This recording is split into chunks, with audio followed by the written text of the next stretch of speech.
আজকে আমাদের অফিসে গণেশ পুজো ছিল, সবাই মিলে আমরা আয়োজন করে এই পুজোটা করেছিলাম।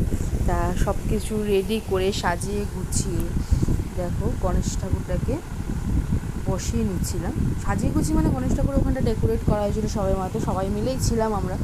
তারপরে ঠাকুরমশাইও চলে এসেছিলো, আমরা সব জোগাড়যন্ত্রীতে সবাই মিলে ব্যস্ত ছিলাম। সকলের ভিডিও এখানে ক্যাপচার করা হয়ে ওঠেনি, কারণ কি আমি তো পুজোয় ব্যস্ত ছিলাম।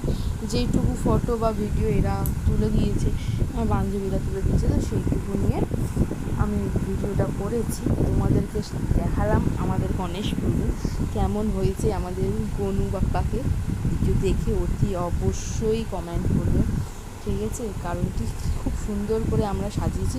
আর একটা কথা, এই যে বড় দেখছো বেলপাতার মালাটা, ঠিক আছে, এই বড় বেলপাতার মালাটা একজন এসে দিয়ে গেছেন পুজো দেওয়ার জন্য। মানে ঠাকুর বলে না নিজেরটা নিজেই জোগাড় করে নেয়, তো আমরা দিয়েছিলাম, বাট পাশের বাড়ি থেকেও একজন এসে পুজো দিয়ে গেছেন।